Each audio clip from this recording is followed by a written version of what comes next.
bisa mainnya Sabtu Minggu. Tuh, ya. Pas kita lagi relax santai. Soalnya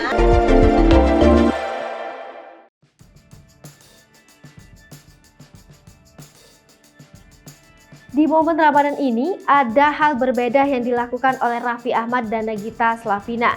Tak ada angin, tak ada hujan, Raffi Ahmad dan Nagita Slavina meminta Rafatthar untuk masuk pesantren. Artis Raffi Ahmad resmi memasukkan anaknya Rafatthar Malik Ahmad ke pesantren Bait Al-Quran.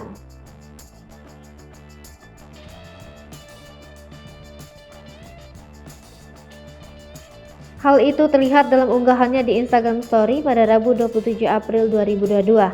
Ayah dua anak ini kemudian menjelaskan alasan anaknya dimasukkan ke pesantren meskipun baru mencoba pesantren kilat.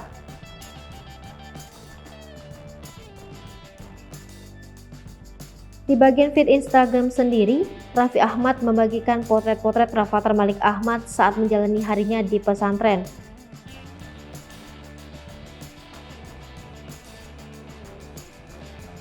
Bukan cuma itu saja, Rafatthar Malik Ahmad juga tampak ikut sholat berjamaah.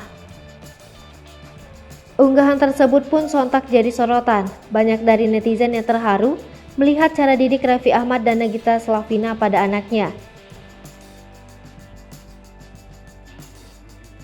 Di unggahan lain, suami Nagita Slavina ini pun langsung menyapa King Fahz dan memintanya memberi nasihat kepada Rafatthar yang sedang berada di pesantren.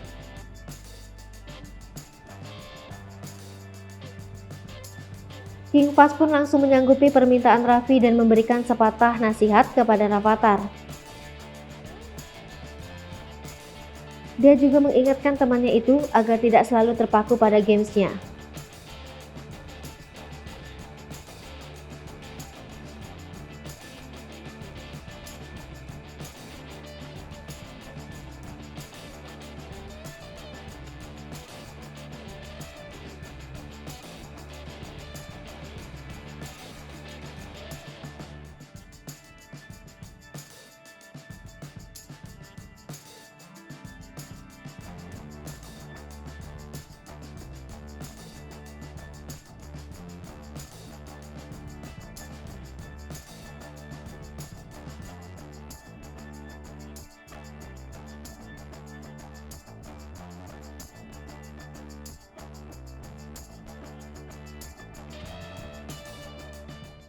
Hai pemirsa Sri Popo TV, jangan lupa komen, like, dan subscribe, serta tonton terus berita-berita terupdate lainnya ya.